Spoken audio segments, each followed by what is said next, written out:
Good evening. Welcome to Skid Row Community News.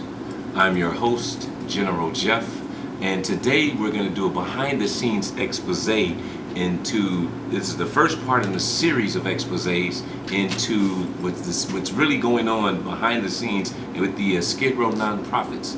Today, the first nonprofit that we'll be examining is Skid Row Housing Trust. We have former tenants, current tenants, former employees and current employees that have been brave enough to say we're going to speak out because there's a lot that just isn't right with the behind closed doors. So let's just lay for the sake of the viewers, let's lay it out first.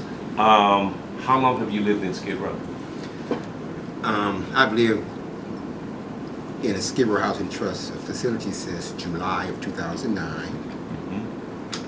I've been on Skid Row for years, in and out of programs and different things like that. But I've been a resident of the Abbey Apartments owned by Skid Row Housing Trust since July 2009. Okay. What is your overall view and your concept about Skid Row? Skid Row is a uniquely challenging community. A uniquely challenged community. There are all kind of people on Skid Row with talents, with gifts, with abilities, but the intractable poverty, crime, violence, drugs is oppressive, and the people on Skid Row need help to alter that status quo. So now, when you say about the drugs and the crime, are you talking about what's going on outside on the streets, or are you talking about what's going on inside of the residential buildings? To be perfectly honest, there is absolutely nothing that goes on the streets of Skid Row that does not take place inside the residential facilities of Skid Row, and particularly Skid Row Housing Trust.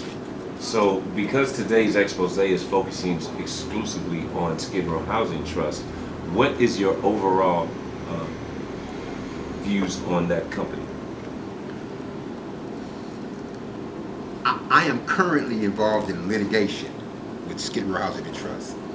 Skid Row Housing Trust is currently attempting to evict me from my apartment as a direct result of my incessant complaints over oppressive living conditions, noise, the odor of drugs entering my apartment, violence. I have been repeatedly written up, going to the desk to make complaints over noise, and I end up getting written up on 3 occasions. They have called the police on me and attempted to have me arrested on false police reports. I left Skid Row Housing Trust. I left the Abbey Apartment on an extended leave for stress on June the 6th or 7th, 2013. During the entire summer, I spent 4 days in my apartment, came back and left, and returned to the same oppressive living conditions. And at that point, I sent emails to the Trust Chief Executive Michael Arbidrez, supervisors, the Housing Authority, saying I will not continue to pay rent under these oppressive living conditions, and demanded to be shown legal authority how they can make me pay rent. My rental contract says shelter plus care. Shelter plus care. It says no illegal drugs. They operate under a Housing First program model that permits illegal drugs, Housing First harm reduction. So I demand to know, how can you sign me to a shelter plus care rental agreement that prohibits illegal drugs, but house me under a Housing First harm reduction model that explicitly permits illegal drugs? And they would not show me such proof, commence eviction processes after 4 months, and we're now in court. Wow. That's a lot of information. I see you also have a lot of additional supportive documentation here. Is all of this in regards to this litigation? So I just want to be clear on the matter that you're not doing this interview for vindictive reasons or, with any animosity towards Skid Row Housing Trust? I cannot honestly sit here and say I do not have animosity towards Skid Row Housing Trust. They are my enemies. Why do you say that? Well, my case involved incessant complaints, written, verbal, literal screams. I literally cried. I've sat in meetings with Skid Row Housing Trust and cried from the oppression and the need to be relieved. It's literally impossible to work in my apartment to study without, music blasting, arguments over drugs, things breaking out. And so they have disregarded my suffering and retaliated against me. I'm a former career criminal. I've spent probably close to 25 years counting prison, drug rehab programs. I've been institutionalized thoroughly for the majority of my adult life. I'm 54 now. 54 years old now. I'm an honor student in college right now. I major in paralegal studies. So I have come from the wrong side of the law to the right side of the law, and in a facility that is supposed to be designed to accommodate my disabilities, to accommodate my rehabilitation, they are forcing me to live under oppressive conditions and have turned blind eyes and ears to my complaint. Well, those are some strong accusations. And when you say they're forcing you, can you speak more specifically to how they could be forcing you to live under those oppressive conditions? Okay. As I've said, my rental agreement, of which I signed, is for shelter plus care. Shelter plus care is a supportive housing program model that was created under the McKinley-Vento Homeless Assistance Act. Here are the findings, the congressional findings, why Congress enacted the McKinley-Vento Homeless Assistance Act.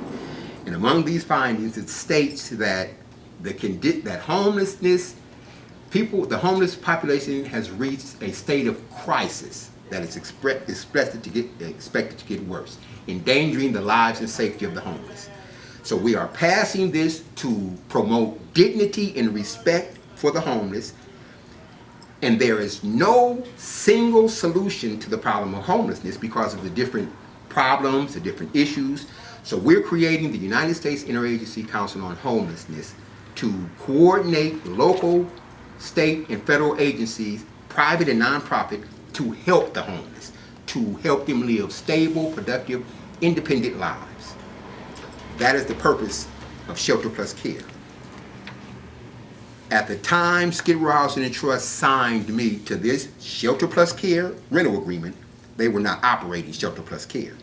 They were operating Housing First, which permits explicitly under Housing First harm reduction, tenants are explicitly permitted to abuse illegal drugs and alcohol on the premises to so-called harm reduction, or to reduce the harmful consequences associated with human behaviors, even if those behaviors are risky or illegal, such as drug and alcohol abuse. So now, what year are you talking about? This was in summer 2009. Here is the summer 2009. Here's the issues from the summer 2009 issue of Skid Row Housing Trust newsletter. It's called the Trust News. Here's an article from that news. This was an exhibit in my case. That's what I got to write here. But it's a policy update.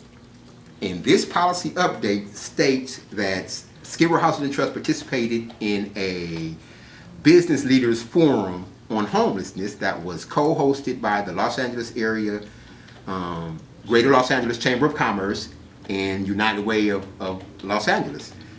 And Skid Row Housing Trust was honored to share its experience implementing Housing First at the local level.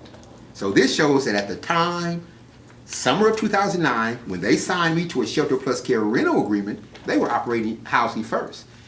I have here... Now, exactly, for those that are viewing this that don't really understand all of what's going on, what's the problem with that?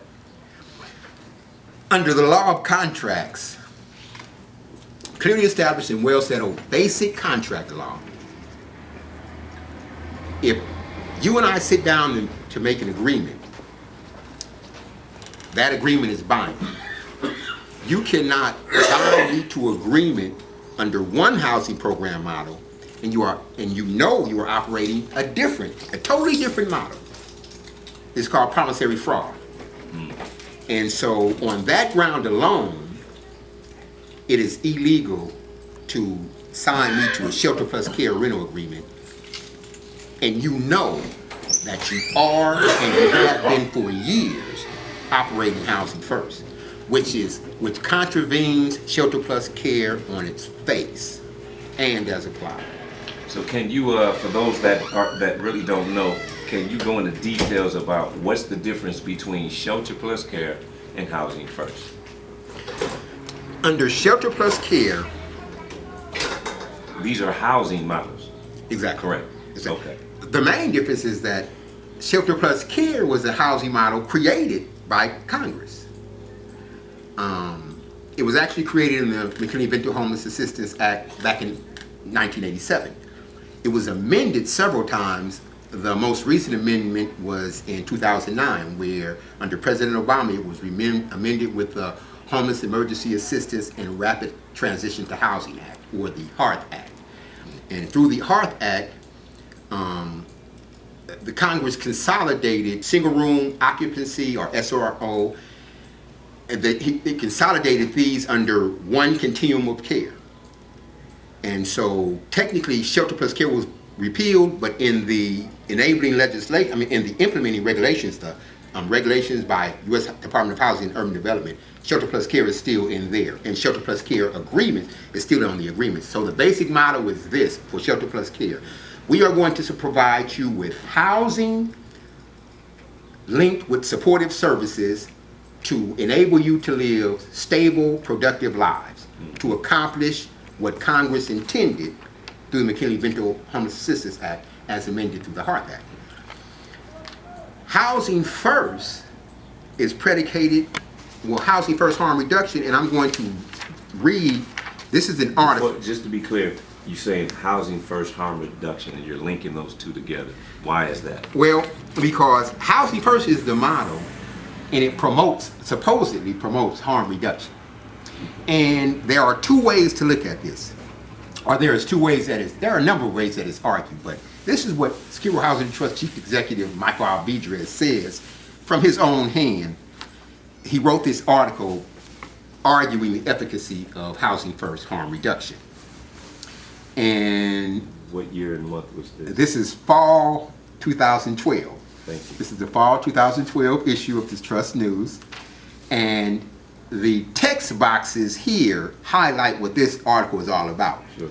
In the first text box, it explicitly defines what is Housing First. Mm-hmm.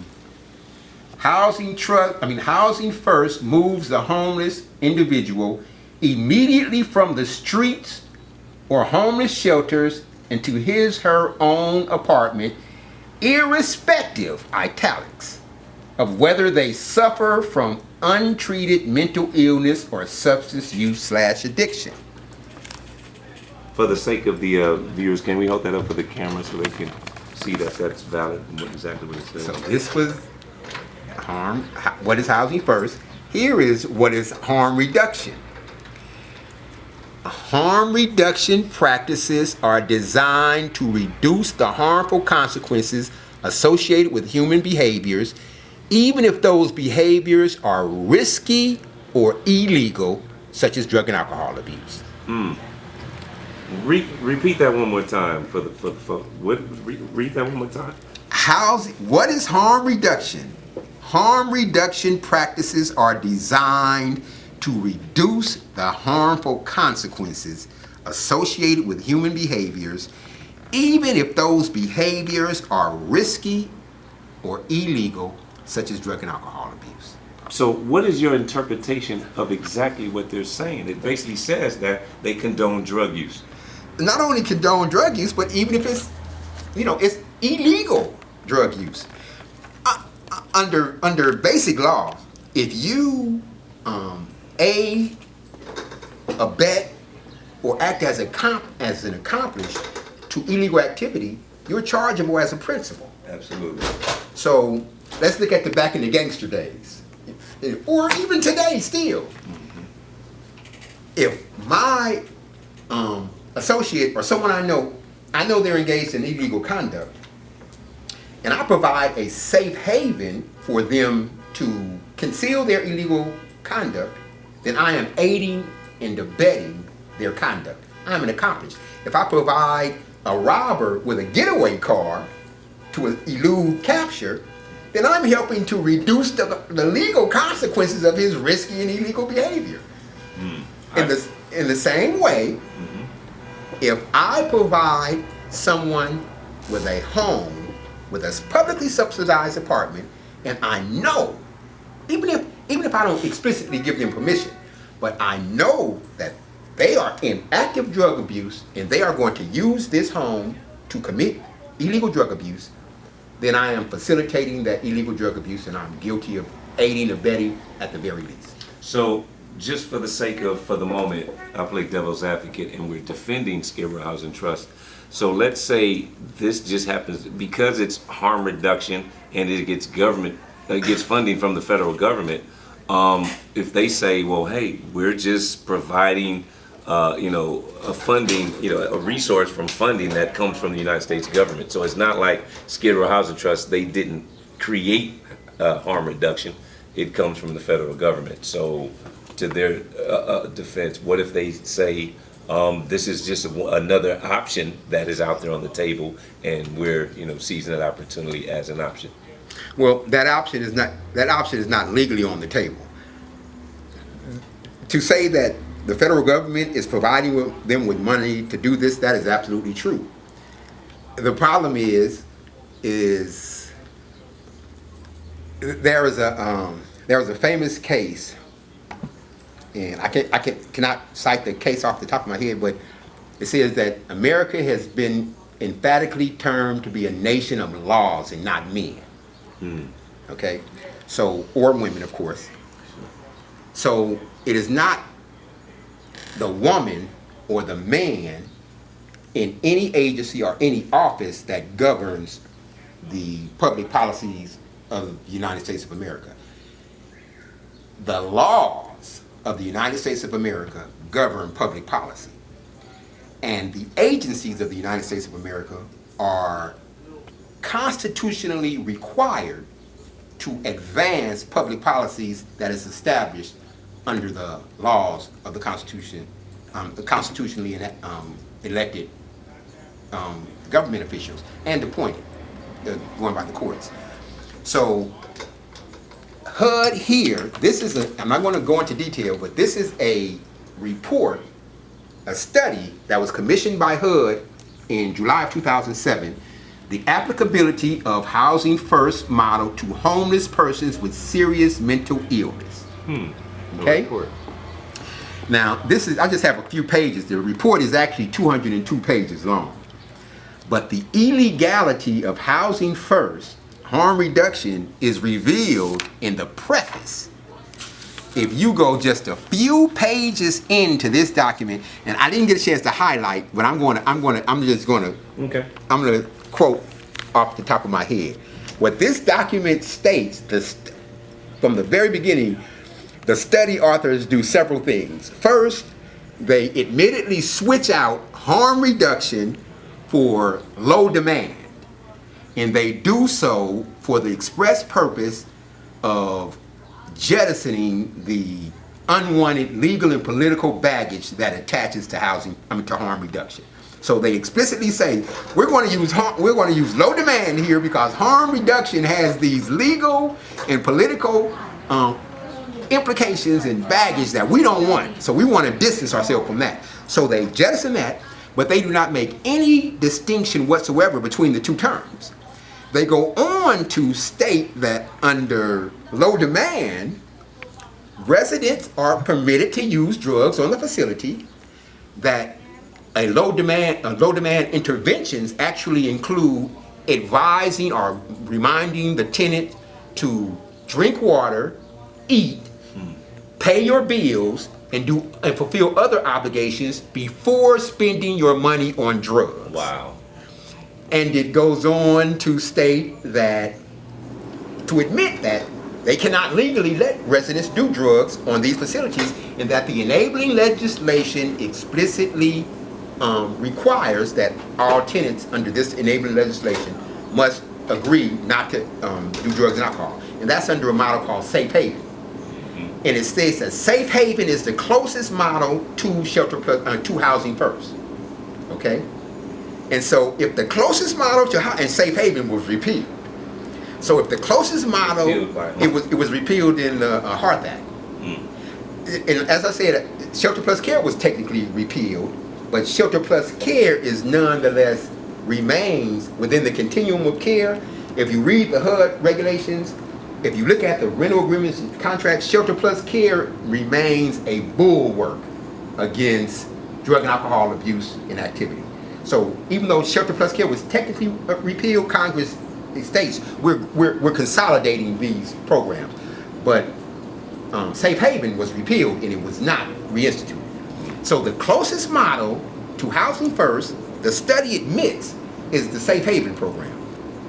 And it even admits that under Safe Haven, they still can't allow tenants to abuse drugs and alcohol. So this study confirms Housing First is illegal. There's just no way around it.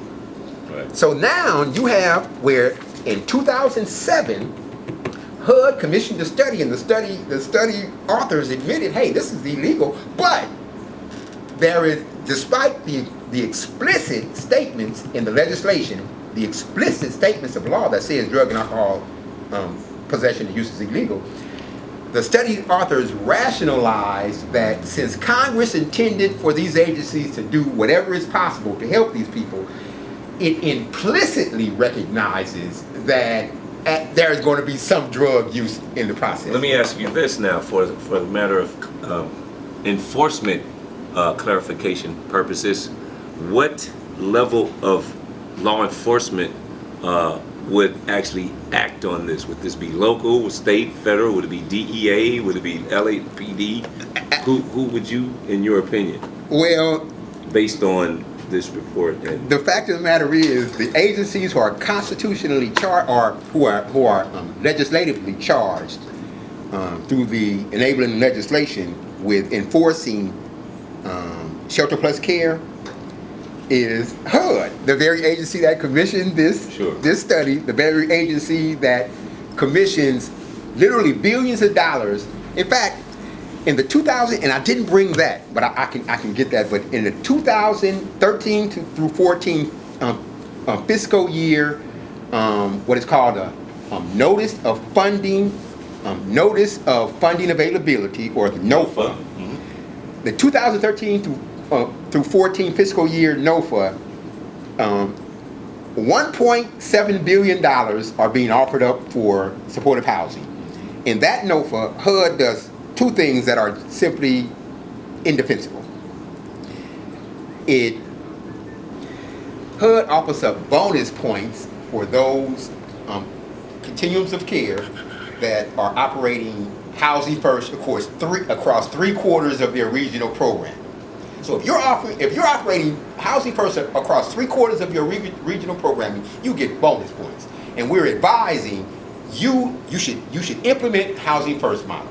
And number two, it explicitly defines Housing First as a program model that does not require abstinence, sobriety, does not require participation in supportive services. So let me ask you this now, bringing it that's from a federal level, bringing it all the way back down to Skid Row Housing Trust, what this expose is about. Do they state any of this information in their lease agreements that the tenants sign? No. And that's what's so incredible about it. Here's the thing, and you being a tenant, you know the documentation. I'm not just a tenant. I've been in open combat with these people for 2 years. 2 years ago, this very month, I launched what by any definition is a literal campaign of protest against Housing First harm reduction. In the process, I have submitted dozens and dozens of email complaints, innumerable verbal complaints. To whom? Skid Row Abbey managers, Skid Row Housing and Trust supervisors, Michael Alvidrez. I've challenged Alvidrez on 3 different occasions, face to face. The Housing Authority. Did he accept? HUD. No. I approached him. The first time I approached him, I told him I didn't know who he was. It was a chance meeting. He was in the Abbey lobby. He had a suit. He had some guy with him. I figured he was somebody, connected. So I asked who he was, and he said he was the chief executive. He said, I'm the top guy. So I then been telling him I have been suffering under this program. Okay? And I told him I'm getting ready to file a HUD complaint. He said, okay. Well, I can't talk to you now. I said, but I want to let you know. He said, well, not now. But I just want, and he repeatedly parried my attempts to raise this issue. And he took my name and he told me that he would contact me later. And did he? No, let me tell you what's happened. I was recording that encounter also. And I can legally do so. This took place in a lobby. He had no expectation of privacy whatsoever. So I was recording that. If I play that recording, you can hear while I was talking to him, another resident walked up who happened to be a Skid Row Housing and Trust resident, quote unquote, ambassador. And you can hear after he repeatedly parries my attempt to show him how I'm suffering, before I'm even out of earshot, he has turned to this resident and said, so how are you doing? And then she said, oh, I'm blessed. And so he doesn't want to hear my complaints on how I'm doing while I'm suffering. He parries my complaints, he brushes me aside, and he inquires on how she's doing. Later I went to the trust headquarters. I was targeting Terry Long, who was a former supportive management supervisor. When you say targeting, I was going to get her on record as I want to let you know. I want to be able to make sure you know directly that what's going on here. And I was intercepted by a management supervisor named Bob Newman. And I was impressed with this guy. He asked me what's going on, how do you. So we sat right outside at a bench and I discussed. We had like an hour-long conversation, and he admitted that Housing First is not a free license for other residents to disturb me. He readily admitted. He defended Housing First, but he admitted I should not suffer under Housing First so that other people can do these things. While we were talking, our Beatrice came out and said, here's the guy you talked to, and gave him my contact information. Right. I was recording that meeting also. And so what it boils down to, and in fact, Bob Newman was not the person for me to talk to. The supportive services, the management supervisor over the Abbey apartment is from all seen. But this man was willing to step in and get involved. He gave me his word that he would investigate. He never got back to me. But that was the hope. So, and then in another encounter with Alvidrez, it was this big hoopla given at the Abbey apartments. Supportive services managers came from all over. Former city councilwoman Jane Perry was there, and I laid in wait. When she came out, I confronted her. Do you know this place operates under Housing First? No, I don't, but I do now. Jane Perry's name, this is a Home for Good action plan to end homelessness promulgated by the city and county of Los Angeles in collaboration with United Way of LA in LA Chamber. Home for Good this issue from the meeting, the Business Leaders Forum on Homelessness. From this forum emerged a task force to develop recommendations for ending homelessness.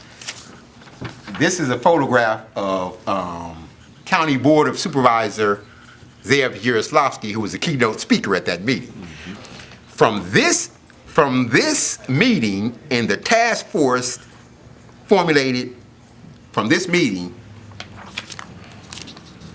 it came to fruition through the Home for Good plan to end homelessness. In the very same task force, these are the chief executive of United Way and United Way in the Chamber of Commerce, and they're the lieutenants. So they're the task force over Home for Good. Right.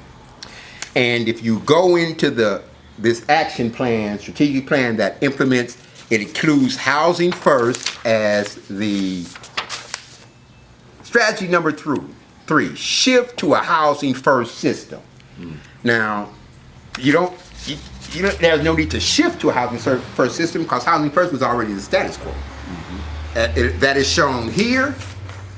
And if you look, I have printouts from the Skryb Housing Trust website where it shows that as far back as 2003, the United States Interagency Council on Homelessness was funding housing first through a Skid Row collaborative, one of 11 national pilot projects. So when you say Skid Row Collaborative, that was the name of the project. It was called the Skid Row Collaborative. And then there was, following after the Skid Row Collaborative, was Project 50, which was a housing first model designed to, and this is the report on Project 50. Okay, well, before we go, let me just, for the sake of housekeeping, you mentioned a situation with Mike Alvidrez, another gentleman, both in suits, and yourself, and then you mentioned another resident came forward, and you referred to that woman as a Skid Row ambassador. Can you speak more? What is a Skid Row ambassador? Well, I want to get back to this, but Skid Row Housing Trust ambassador is a resident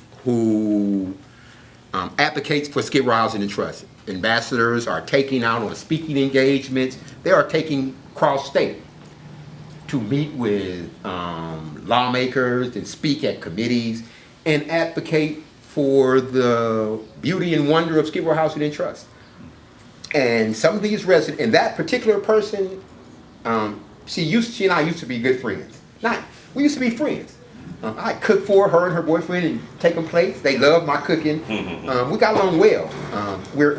We hardly speak now because of the tension between my opposition to housing first and her support of Skid Row Housing and Trust. But she is someone who came from from a hard life and has turned her life around. And so she thanks Skid Row Housing and Trust for it. And so,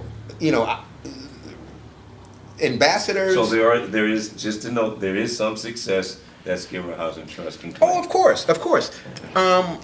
But you have to weigh the balance. First of all, here's what I say. Good intentions that are intrinsically illegal and manifestly injurious are no more honorable than admitted malice that is intrinsically illegal and manifestly injurious, because the end result speaks for itself. So your words, your empty words, cannot ameliorate the weight of the injury I carry. So, Jonathan Wolf, the guy who he used to be the supportive services manager at the Abbey Apartments during the first months of his time there. He and I hit it off well. I like this guy. He's an extremely likable guy. I would go to him and talk to him about different things, share about my experiences, my accomplishments. And his father is a district judge in Massachusetts. So he's familiar with law, and with me being an honor student in the law, we hit it off real well. He even offered to try to help me get when I had to do my internship. He was going to try to, he said he knows a lot of lawyers and stuff. This man actually argued during a meeting that it is okay for my neighbor to smoke crack, weed, whatever, as long as she does it in her apartment. And I'm arguing, this is injuring me. This is injuring me. I'm a drug addict. I have been repeatedly, effectively dragged to the very brink of relapsing on drugs and alcohol. Odor of drugs coming into my apartment. I enter my facility, drugs in my facility, arguments over drugs. I see drugs transactions going down. And as a former addict, that stuff appeals to it. There's something inside of me, an addictive nature that appeals to live responsibly, to get up and go to school, to study, to work. Those are not things that I'm accustomed to doing. Those are things that I've developed habits of doing in recent years. But my lifestyle for many years was prisons, violence, fights, riots, drugs, stealing, crime. And so to see people living irresponsible lives where they don't have to get up and go to school. Sometimes I want that, and then I smell the drugs, particularly marijuana, and I want to smoke some marijuana. I want to have a drink of some wine, you know. And so to have this stuff taking place and unfolding before my eyes in close proximity, to smell these things, to hear these things, those are the very kind of triggers, and it is absolutely axiomatic in the recovery community, in treatment, that addicts and alcoholics must stay away from people, places, and situations that can trigger an urge to do drugs. Now, where does that come from? It's also in the treatment literature. It is just, you Say know. that one more again. It's they must stay away from.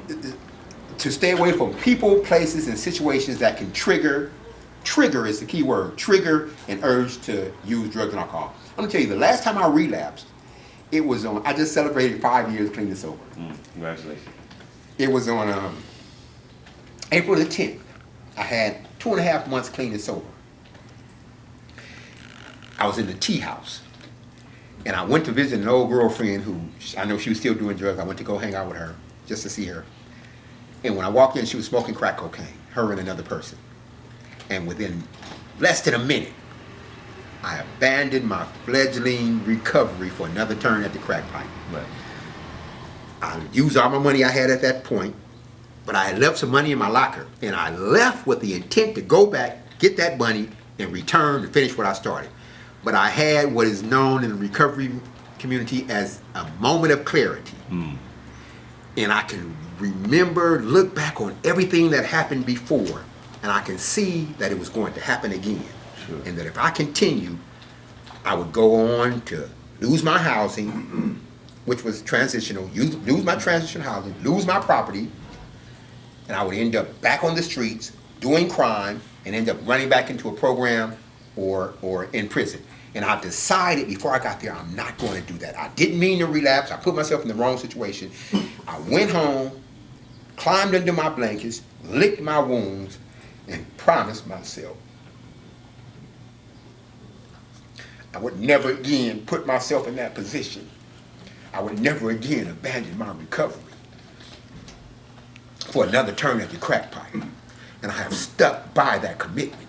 And it is outrageous that I'm living in a supportive housing program that is funded, created, and designed to give me a safe haven from the life that I've turned my back on. And they have introduced that life and cultivated that life inside the facility to my detriment and to the detriment of every other recovering addicts and alcoholics. And that's what really. So what you're saying, now this is strong allegations here, you're saying that Skid Row Housing Trust is fully aware of what they're doing. They are fully aware of it. They argue. They have argued. They have openly argued that it is okay for my neighbor to do drugs. I complained to my supportive services case manager, Barbara LeBon. I complained to her about alcohol. This is back when we were speaking. We haven't spoken for months. I complained to her about the smell of drugs entering my apartment. She gave me a bottle of incense to burn. I still have that bottle. I've never used it. I got it right now. And it got a fingerprint. I know it got her DNA on it. It was about that. It was a full. The bottle was about less than a quarter full. So she's handed. I know it got her DNA on it. I've held that bottle because you gave me. Forget about. How about telling this neighbor to stop doing drugs, or at least telling her to close her window? So you giving me incense oil to burn to cover up the odor of drugs that should not be used in my apartment. Let me ask you this question. Now, when you talk about Skid Row Housing Trust is aware that drug usage, illegal activity is going on in their building, would you say it's specifically in the building you reside in, or would it be, I think they own and operate about 20 to 25 buildings now? Housing First Harm Reduction by Skid Row Housing Trust's own admission, that's their policy. In this. So basically the answer is all their buildings. Yeah. This is from the, this is the summer or spring. This is the summer or spring issue of, it's the summer 2012 issue. It's Trust News. As many of you know, we at Skid Row Housing Trust feel strongly about the Housing First model. goes on to talk about studies and stuff. And then it says here, where is it? As countless studies have shown, countless academic studies have shown that having your own home is the key to getting better. To ask people to be better before they have a home is counterproductive. He goes on to quote Dr. Sam Tessimbres, who is the quote-unquote originator, widely recognized and self-proclaimed originator of the housing first model. And he goes on to quote Sam Tessimbres, this startling revelation that every homeless person that he interviewed and he asked, what do you need? Every single one of them said, a home. Sure. Okay. And Albedris goes on to, at the end of this article, he goes on to cite statistics that show that the homeless have a significantly lower life expectancy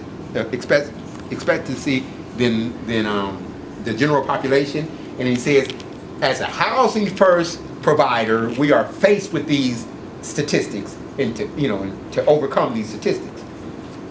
So you read, here's their well, before we go there, let me I like to do the housekeeping. Okay. So I know it's a emotional moment in your life and recovery process, but when you talked about that momentary relapse, and you said for that moment you relapsed, but you had a moment of clarity. Did the relapse happen because you chose to relapse, or was it because that situation presented itself right in your presence? I'm glad you brought me back to that, because the fact of the matter is I did not go there to do drugs. I had gone to see this person before, and we've gone places, and I forbidden her. You don't bring any alcohol, no beer, no paraphernalia, no nothing. This time I went to where she was staying, and in fact this is basically turned into a crack house. I didn't know it, but the person she was staying with, her relative had lost the place. Is this in Skid Row? No. This was another part of it. Okay. So they had left the place, and she was just staying there waiting for it to be closed down, foreclosed. So I didn't intend to go there, but to get in there to see the actual someone smoking crack, it was a trigger. Sure. And I just wanted to, it was there. Give me some. Right. And the cold thing is that she was more than willing to, because she knows through personal experience, we've gotten high many times. Sure. Through personal experience, once you take that one, there's a saying in Alcoholics Anonymous and Cocaine Anonymous that one is too many and 1,000 is never enough. So one drink or one hit of crack cocaine or one toke of weed, one is too many and 1,000 is never enough. And she knew once I took that first one, I was going to want more. Sure. And I was going to start spending. Sure. And so she wouldn't have to spend her money. And I've had residents at the Abbey one resident in particular, she lured me down to her apartment to try to get me to relapse. Really? She repeatedly asked me to come hang out with her. I declined. She had a boyfriend. You got a boyfriend, I'm not tripping. After they broke up when it's just crazy, I don't want to get into that, but they broke up. She started, hey, we ain't together, let me, come down and hang out with me. So I went down and hang out. Minutes after I got there, she left me sitting there for about 20 minutes, came back, and one of the things I told her, because I don't want to mess around with, because when you're involved with people with drugs, it's all kind of drama, and you got to get with it. Sure. So she came back, and that was suspicious. A few minutes later, was a knock at the door. It was another resident. She went out and came back and said, would you mind if I smoke I'm just going to get a dime rock if I smoke it in the bathroom. I grabbed my jacket. Oh no, she said, okay, I'll tell him to go. And he left, but then she kept driving around, and then I just left, because I saw then. Right. Now, if I smoke crack, and what is most significant is that this very person, she relapsed from hanging around people who do drugs. I've known her in the Abbey apartments when she was clean and sober, fresh, glowing, doing well, and I've seen her. She's been on about a 1.5-year run now. Yeah. This happened over a year ago, but she deliberately, I interpreted, and then I talked to the guy who came to the door later, sure. And he told me she thought she was gonna get some money from it. So this was a this was a deliberate attempt to push me over the brink where I would relapse. So let me ask you this. Is there any way that Skid Row Housing Trust could help alleviate that scenario from happening to where that you're putting up a temptative situation? Here's the thing. As long as Skid Row Housing and Trust is operating a housing first harm reduction program model that, whether implicitly or explicitly, it permits residents to abuse drugs and alcohol on the premises, as long as they are operating that type of model, it's going to exist. But let me probe that for a moment. So now, with that concept in mind, and everybody knows, a lot of these viewers are live outside of Skid Row, and we're talking about the downtown revitalization, and especially on Main Street, and there's this whole thing that Skid Row is the nonprofits are handling the Skid Row matter for drugs, and LAPD, Los Angeles Police Department, is handling the drug sales, the drug dealers. So, but with what you just said, we're trying to understand if drug usage is being condoned, where are the people getting the drugs from? Is it in the buildings? Is it outside on the streets? Is it both? Is it from the employees? Is it from other tenants? Can you speak to the drug trade a little bit? Well, I'm going to put it like this. If I spoke on everything I know that goes on in the Abbey Apartments, I could not live there anymore. My life would be in danger. Sure. I can't speak on the things that I see and I know that goes on inside the Abbey Apartment. I can't speak on the things that I see and I know that goes on around the Abbey Apartment. But here is what the Los Angeles, this is a printout from the Los Angeles County District Attorney's website. Drug abuse damages all sectors of society. Drugs destroy individual lives, break families apart, and are very often the moving factor behind crime. That's public policy under the Los Angeles County District Attorney's Office. They should know a little something about drugs. Sure, so let me say this, because you said you can't speak to a lot of what's going on because your life would be in jeopardy, but maybe you can speak to this.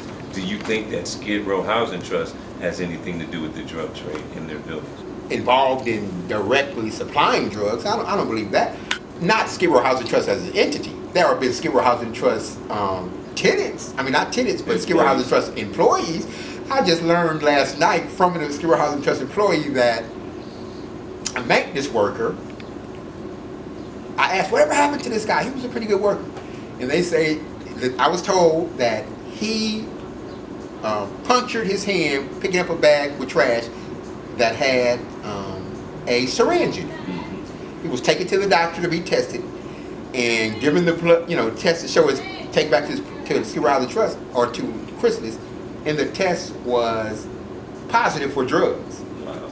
And so now he was hired through Chrysalis, which is another nonprofit. Yeah, that provides temporary employees for Skid Row Housing Trust.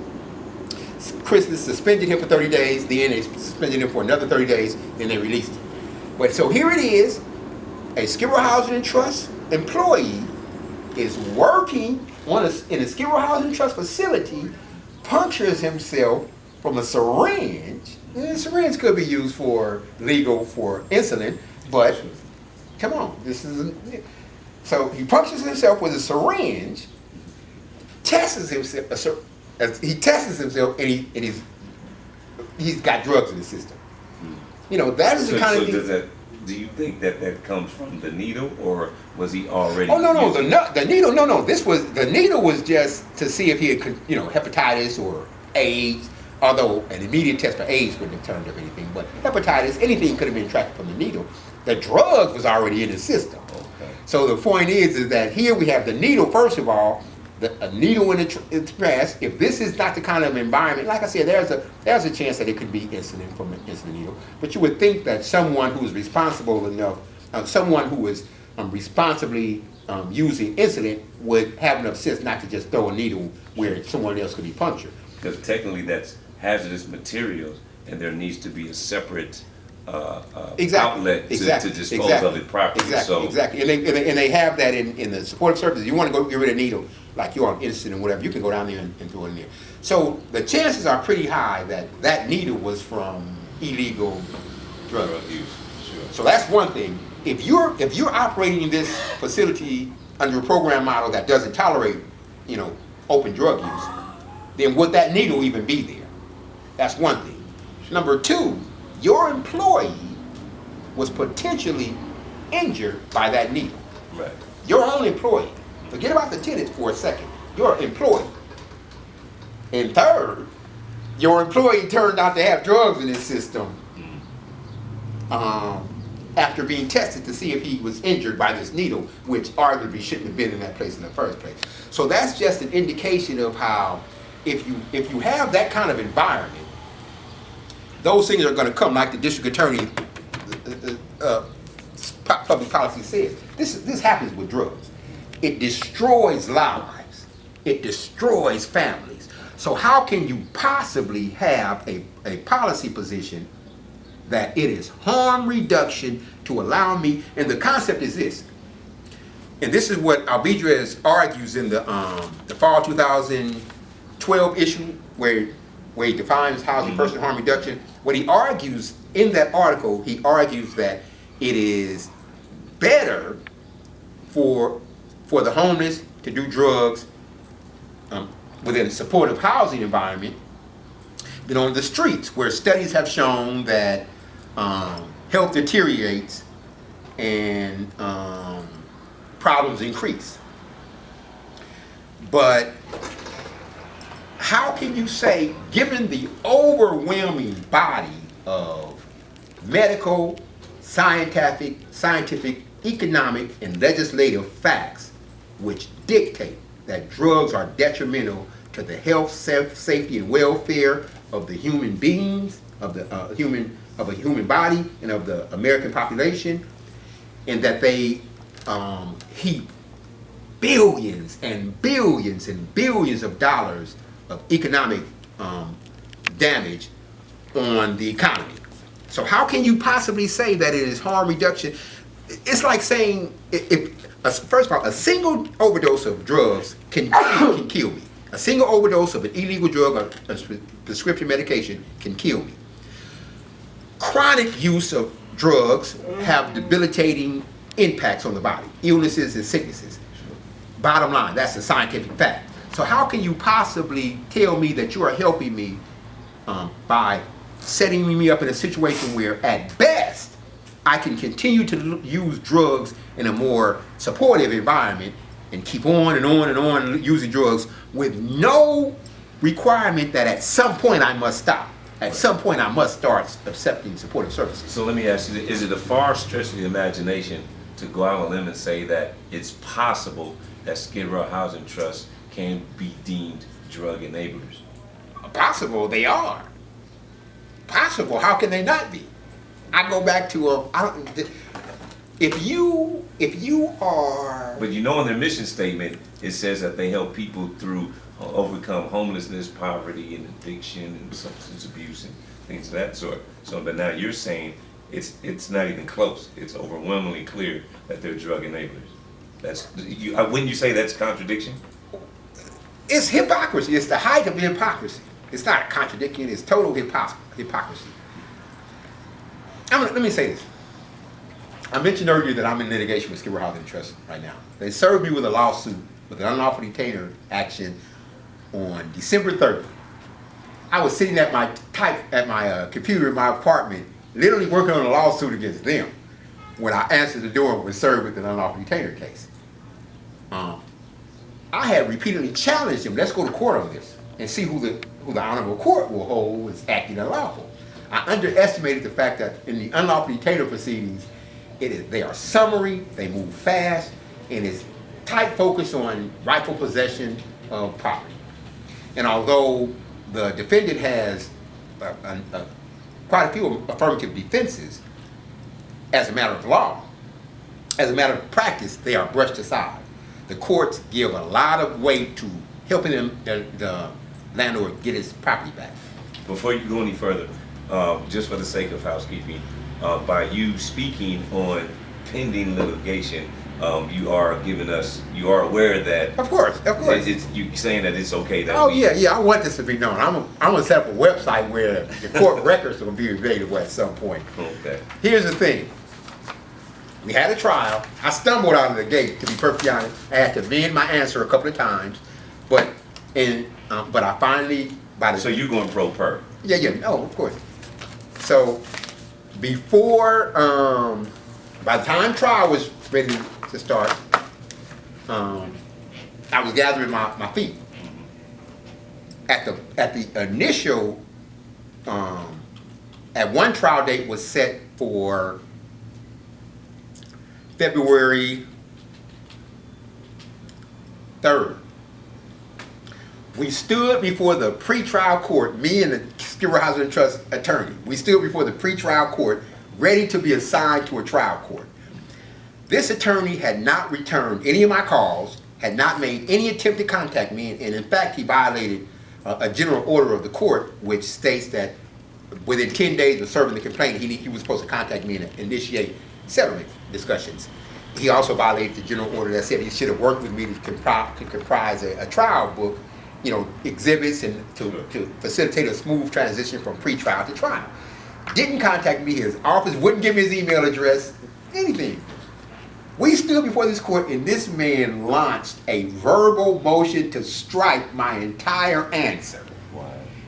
And to leave me without an affirmative defense on the grounds that none of my affirmative defenses were available and that my entire complaint was defective because I pled for affirmative relief through a declaratory judgment. For the sake of time, was his motion? The judge didn't rule on it. The trial was put off until the 7th. We got to trial the 7th, and he did the same thing before the trial court, and the trial court denied it. Okay. We had the trial.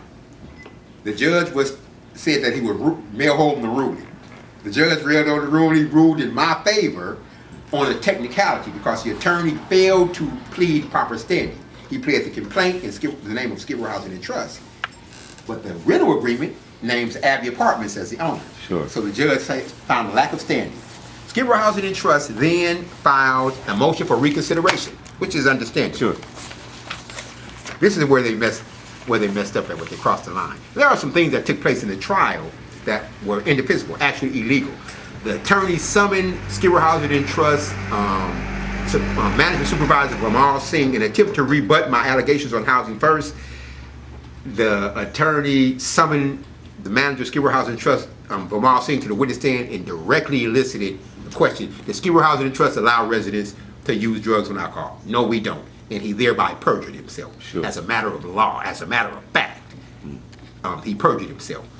But here's the thing. Here's the ruling where the court ruled in my favor. That was a proud moment for you, wasn't it? Oh, of course. No, not as it was hollow because I wanted a victory on the merits, and I deserved a victory on the merits. Sure. If the court ruled by the evidence, I would have gotten a victory on the merits. Sure. But it was a victory on the technicality. Technicality, sure. Here is now. First, the lawyer filed for a motion for reconsideration. Understandable. The hearing date was set for March the 21st. Of what year? Of this year. 2004. Okay, this right.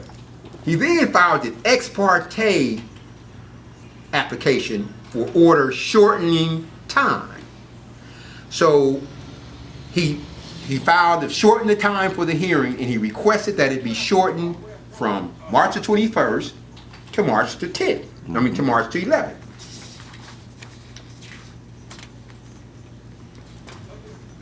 The reason that he gave, the delay in hearing this matter after the normal time for service of the above described papers would cause a substantial hardship to plaintiff because plaintiff is a nonprofit housing provider for the occupancy of the unit involved in this unlawful detainer action. So Skryb Housing Trust, a multi-million-dollar agency, owns potentially hundreds of millions, at least 100. One apartment, the Star alone is $19 million. They own 24 apartments, hotels. The value of their property is somewhere in the hundreds of millions. Sure. They argued that they would suffer substantial hardship if they were forced to wait 10 extra days to get me out of that apartment. That's incredible. And here is the thing. During trial, I pointed out that I'm a lost, I'm in school. My school semester trial was on the Friday. My school semester was due to start on the 10th. I need one class to complete my associate degree. And I made it clear to the court how this has disrupted my life, and I was not even prepared to proceed into my semester. So here it is, my landlord, through its attorney, take me through all this, we go through a trial, and then they pull this stunt and attempt to expedite getting me out of my apartment while I'm trying to get my footing in a semester to complete my associate degree and to graduate. How can you claim that you exist to help me obtain a home, turn my life around, rehabilitate my life? How many I've been almost struck out 3 times. How many career criminals do you know can turn their lives around and become a student in a paralegal studies program? I got a 3.9 GPA. I will graduate. Now, I won't complete this class. I won't do the class. I ended up, I didn't enroll in the math class I need. I enrolled in the math preparation class. But I have not had time to study to prepare to do what I wanted to do, which was to test above the math 125. And I could have earned my math credits without taking the class. I haven't been able to do that, but I will still graduate this coming June because I only need one class. And if you need one class or less at Los Angeles City College, they will allow you to participate in the commencement ceremony. So how can you are harming me by no question. When you say you speaking of? Skryb Robinson Trust. You're deliberately trying to harm me. And here is another thing. So the day before the hearing, I removed the case to federal court. I invoked the federal jurisdiction. I pointed out issues that there's a federal element. As soon as Skryb Robinson Trust enters the shelter plus care rental agreement into evidence at trial, they showed on the face of their pleadings that there were federal issues involved. Because in their complaint, they say this case is solely for non-payment of rent.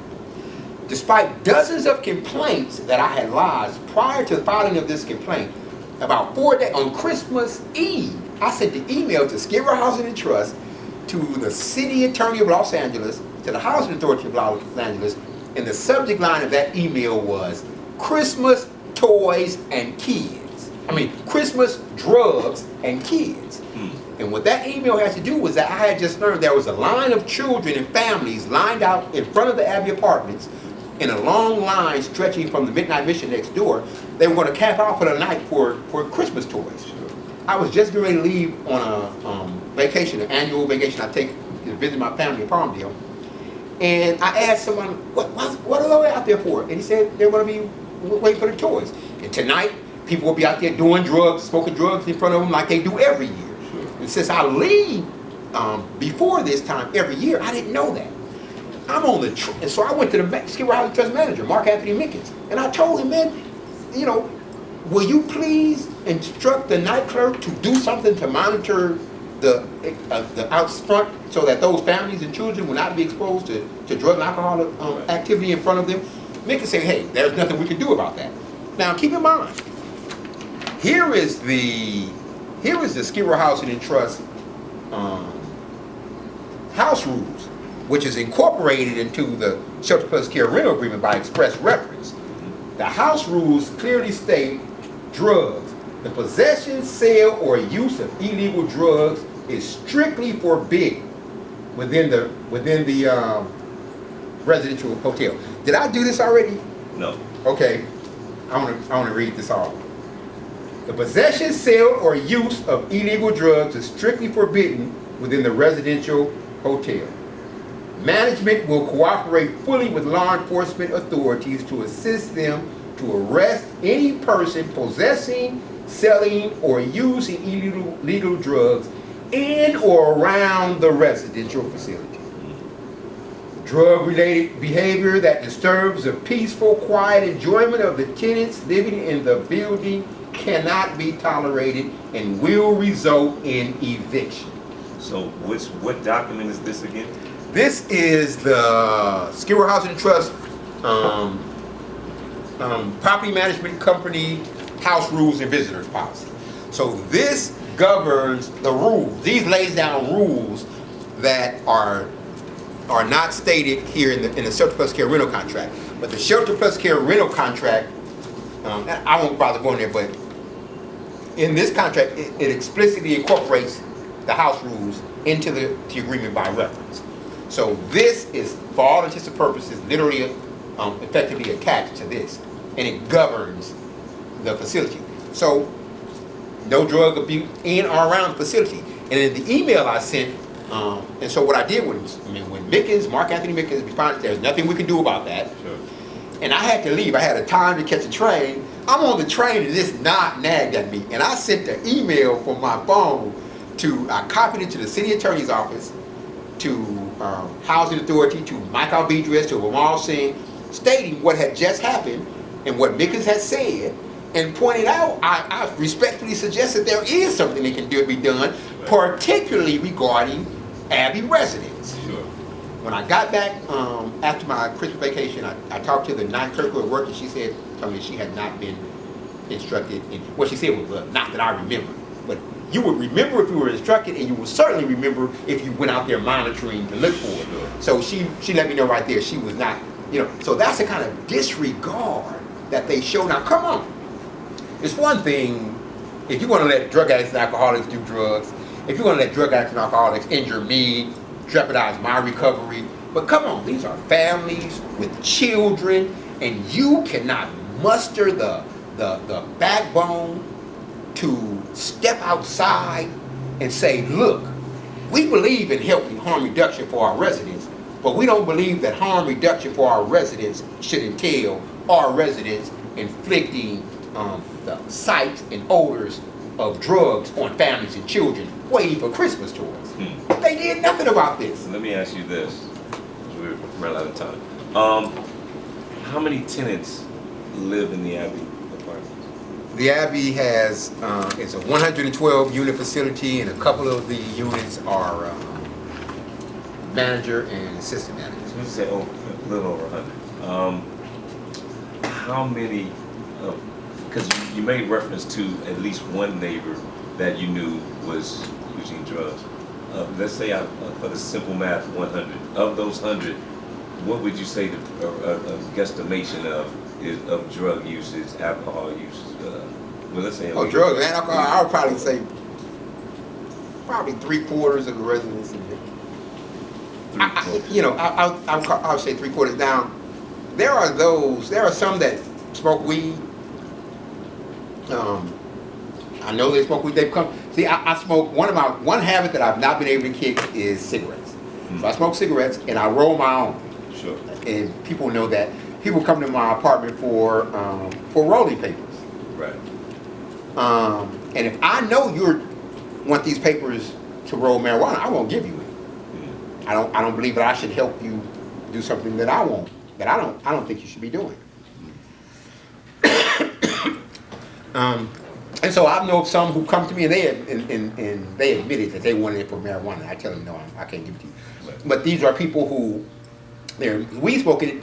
It doesn't impact me per se.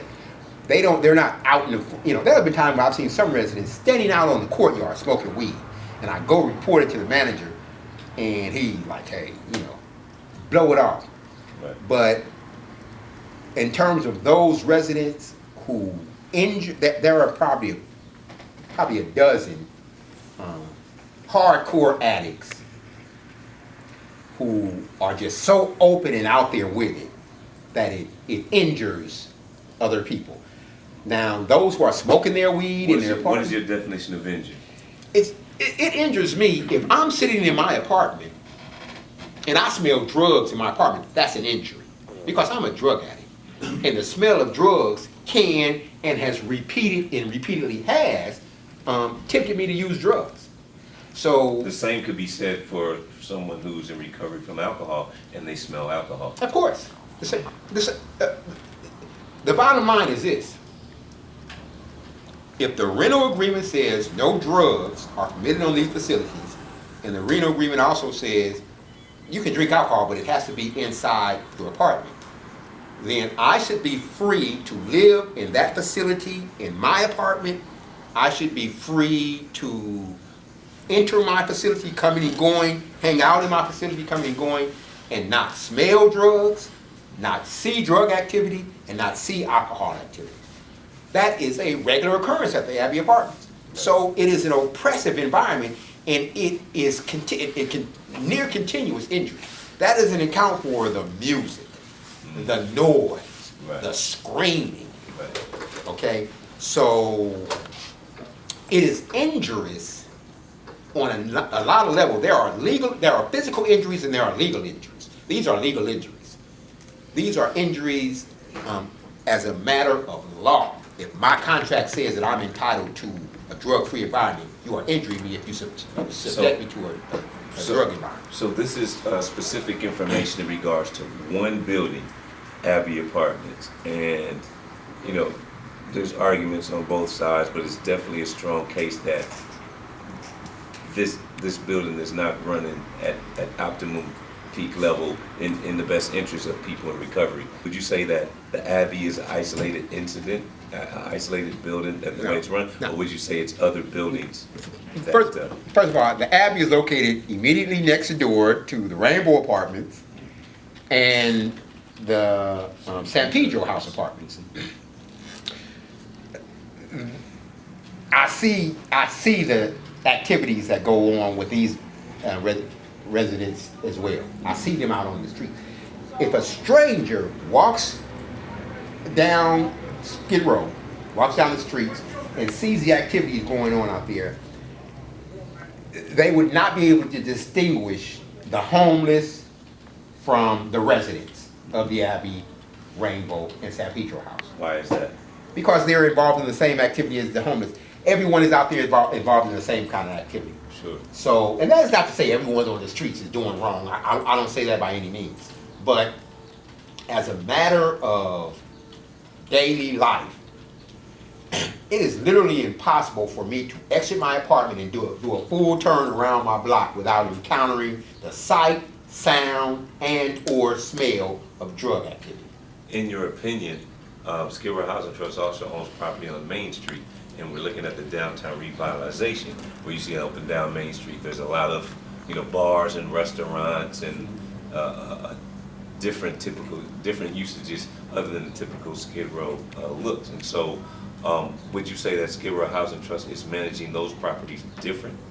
Of course. I got a picture where I went by at the New Genesis, and on a sign there it says, this facility is being under video surveillance.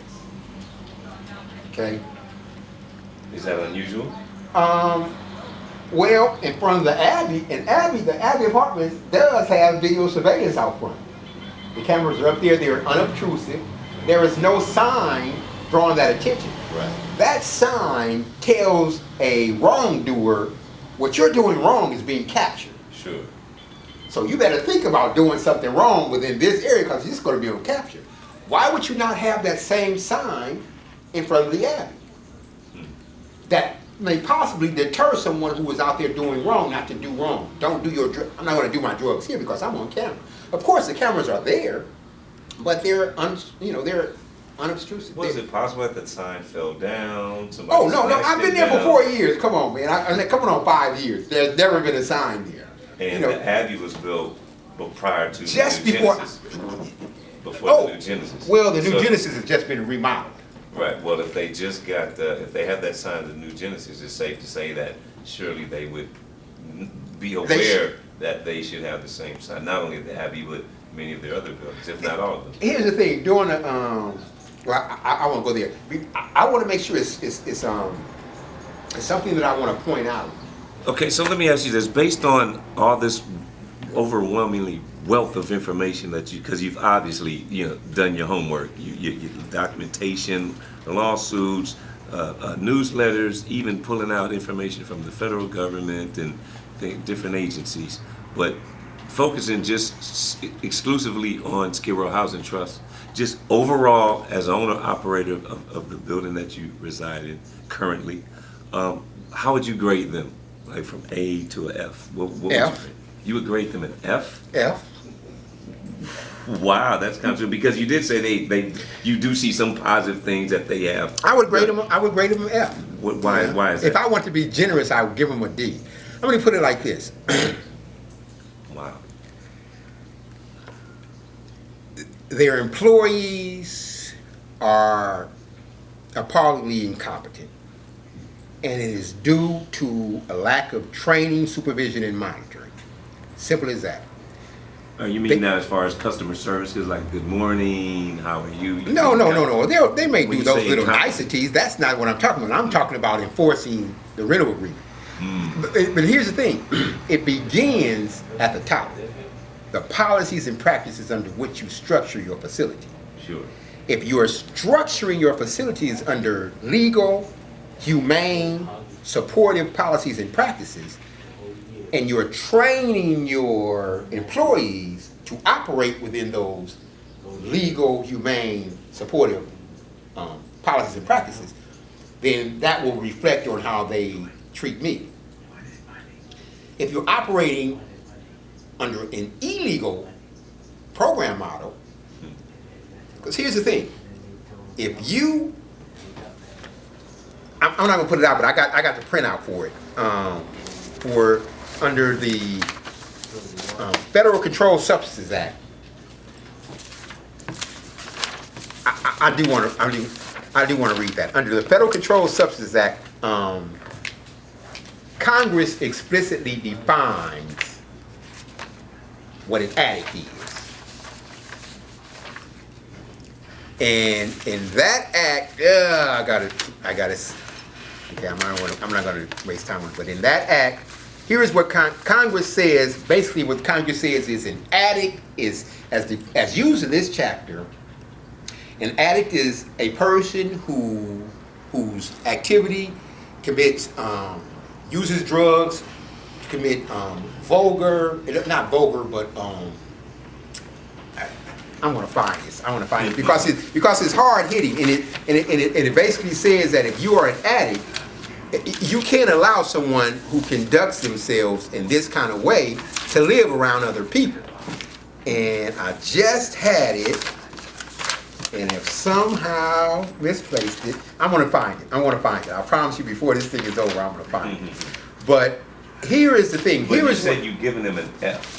I've given them an F because here's why I say that. I literally have several hundreds, probably 600-700 recordings documenting the noise and disturbances. I have recordings where they're screaming, residents are screaming, threatening each other. Just a few weeks ago, I broke up a fight where I'm at the computer in the lobby, and I hear a door slam, and one of my neighbors is telling a supportive service man, I'll beat you, I'll F you up, right? So then I go back to my apartment, to my computer, and then look back, and he's squaring off with another tenant's guest. And then they start, and I jump up, and by the time I get out there, this other tenant, the tenant's guest, has my neighbor on the ground with his throat grabbed, with his hand firmly gripped on his throat, choking him out. And I had to rush out there and pull this guy off of him. This is daytime and nighttime? This is broad daylight. This is like 4:30. So Skid Row Housing Trust did have staff on site at that time? Skid Row Housing Trust had staff on site. Just before that fight broke out, the same guy who started that fight with this stranger, he cursed the Skid Row Housing Trust supportive service, Brent Fosner. He cursed him, said, "I'll F you up," and slammed the door on him. So Fosner stopped and looked at him, and then walked into the office and just went on. Okay? And then the same guy turned around and turned on someone. So, and it's like, Now, here's the thing. Well, let me ask you this.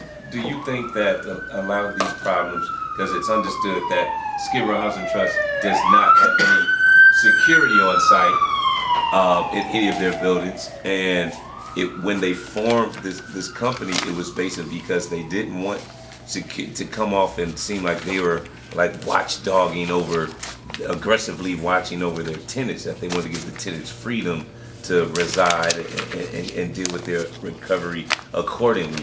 But do you think that one, should Skid Row Housing Trust have security? Yes. And two, do you think it would help alleviate matters such as this? Here's the thing.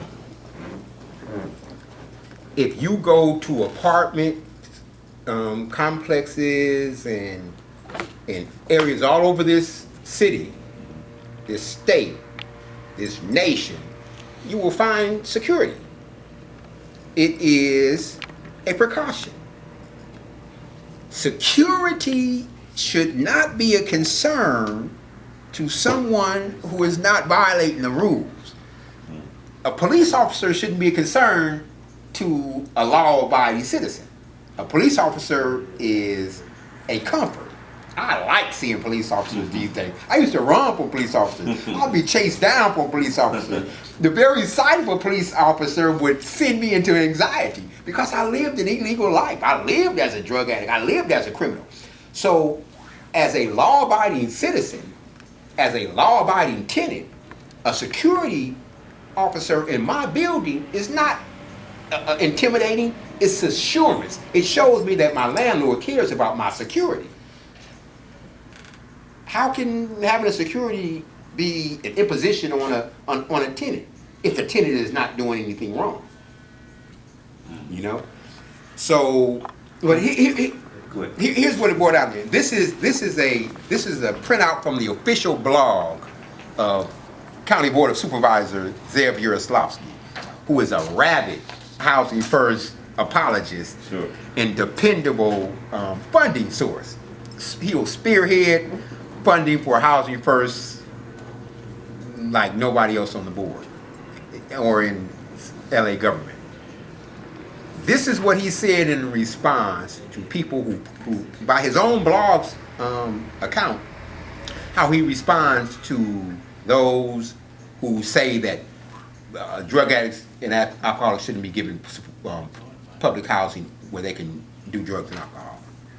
Here's what he says. Once these people are in a home and a trusty relationship has been established, we can open their hearts, their minds, and their hearts to the treatment they need, the services they need, so they can function in our society, Yaroslavsky said. In order to end homelessness, we've got to provide a home. Okay? Mark Whitney Thomas goes on to say, we must turn home for good into action. Measurable results in the final analysis is what matters. But in the first, final, and interim analysis, the law must matter. Absolutely. These are lawmakers saying that in the final analysis, it's the law that matters, and that once we get these people in a home and open their hearts, then we can help them where they can function in our society. By necessary implication, you are admitting that until the trusty relationship has been developed, until you open their hearts and their minds to accept the services, and until they begin accepting the services, they are incapable of functioning in our society. So what happens during the period between the time when you give them their apartment and you start working on them to open their hearts and minds to the treatment they need to function in our society? What happens between that moment and the time that they finally accept those treatments and they're dysfunctional? Right. And that is what is important.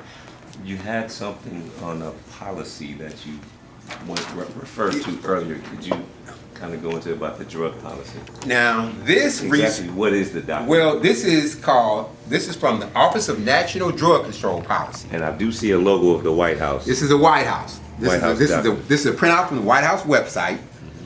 It's from the Office of National Drug Control Policy, and it is called Principles of Modern Drug Policy. And this is incorporated into National Drug Control Strategy. And in fact, a year ago this month, the Obama administration submitted to Congress and the American people National Drug Control Strategy for 2013. They should be doing it again this month, so I'm going to be looking for it. But this is, as of right now, this is currently in effect. Now, Principles of Modern Drug Policy, that will remain intact. In fact, it's going to be the same policy, just some nuances or reporting on how things are going. Sure. President Obama, this policy was presented.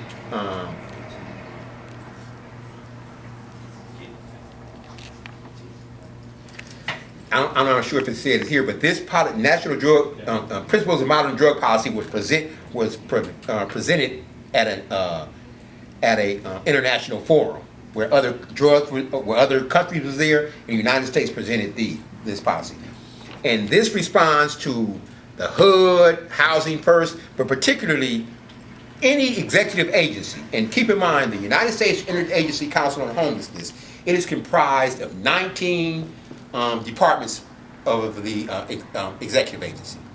HUD, Department of Housing and Urban Development, HUD, Health and Human Services, Social Security, and even the Department of Justice, the chief law enforcement officer in this nation. Sure. So those, VA, but they're all executive agencies.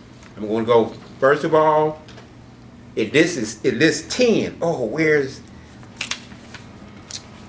I forgot this. I got to find the other one. But this is number 4. This concludes number 4.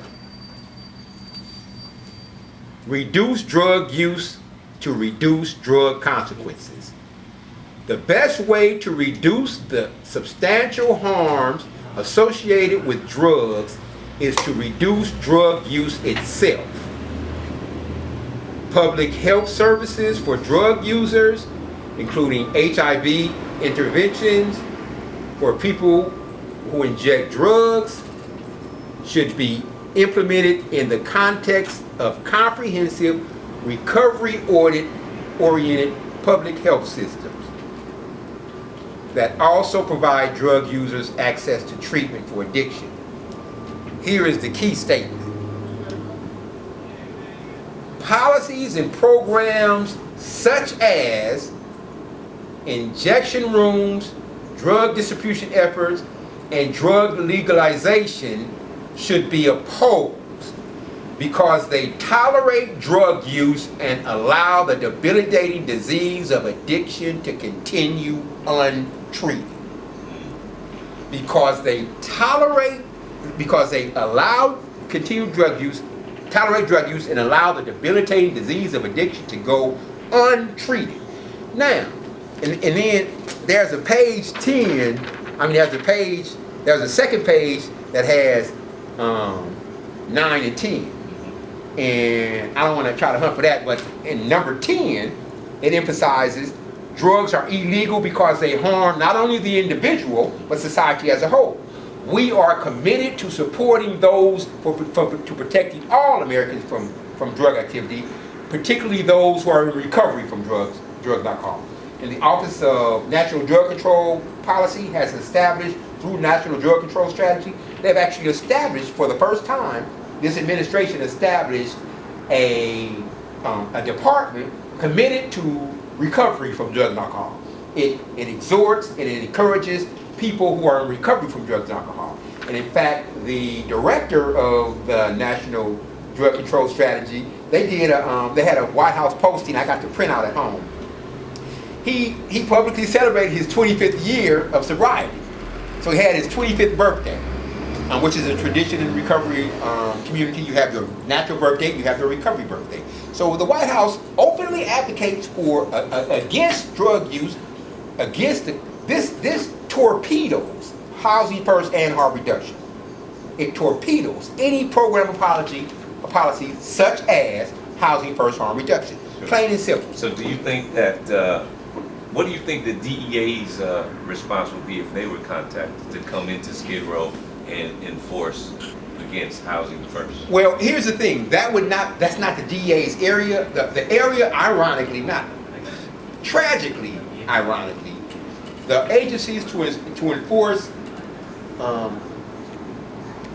the Shelter Plus Care program, but they're not really enforced, not just the Shelter Plus Care program, but the Federal Fair Housing Act and other policies that are specifically designed for housing and for, it's HUD and the Department of Justice. They are the agencies that are explicitly charged in the enabling legislation with enforcing the laws. And you just said that they're part of the task force They're- under the agency. They are part of the United States Interagency Council on Homelessness. So the watchdog, the independent watchdog organization is in fact The watchdog got the biggest teeth. So let me ask you this. Now, if this is the type of environment, the housing first, and they're allowing drugs to be used in their buildings, and you're saying there's a safe haven there, would that present a problem for the Los Angeles Police Department to enforce this illegal activity? Yes, it's difficult for the Los Angeles Police Department because they can't just come in there and start policing the area. They have to have probable cause. They have to have a call. In fact, last year, while I was away from my apartment on a stress leave, I petitioned, I applied for a Public Records Act request on calls to services to the Abbey Apartments. For the previous 6 months, they only give you for 6 months back. Sure. The calls to services showed that on average, every other day, a police officer was called to the Abbey Apartments for something or another. That's just Los Angeles Police Department.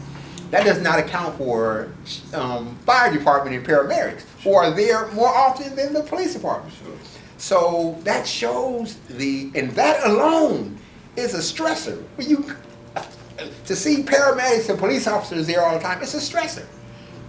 But here's the thing, this is the Home for Good plan signatory supporter page. The chief of police, Charlie Beck, is on here.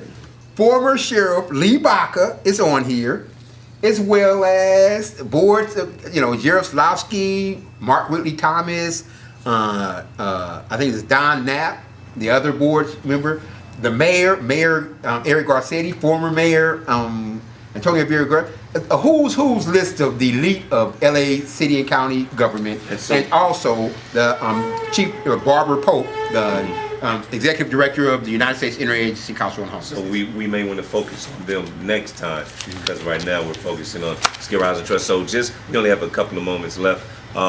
Your closing comments about Skid Row Housing Trust. I've given them an F, but to be perfectly honest, they are not devoid of benefit. In fact, I bumped that up to a D. Just on the strength that through Skid Row Housing Trust, I have a therapist who her help has been invaluable. Through John Wesley Community Health Institute, which is a partner of Skid Row Housing Trust, and this woman has been invaluable. There's no one I can place above her in terms of helping me to work through my difficulties, the angers, the stresses, my school. So, that has a benefit. That is a supportive services that has supported me and has really helped me. But everything that she does to help me is to combat the issues that are created there. There are so many of my life's issues as a former career criminal who has spent so much time in drugs, crime, and violence. There are issues that I need to deal with from that I don't turn to, because my main issues are Skid Row Housing Trust. So it's like it defeats its purpose. But here is something I want to show. This is a photograph. This is harm reduction, housing first harm reduction, and its final result. This is a former Abbey resident. I'm not going to name him, and his face isn't discernible. Laid out on a sidewalk in front of the Abbey Apartments where he was once a resident. That's housing first, harm reduction. We want to thank you for your time. Of course, we're obviously going to have a part 2, possibly part 3, and part 4. Okay. But we want to thank the ladies and gentlemen and the viewers for allowing us to give you a glimpse into the complexities that are behind the curtain of what is Skid Row. So, you know, this is a slight glimpse into Skid Row Housing Trust. So far, we've got one person that is giving them an F and stated his case, laid out his paperwork. We have several others that will be speaking out as well, and we thank you for watching.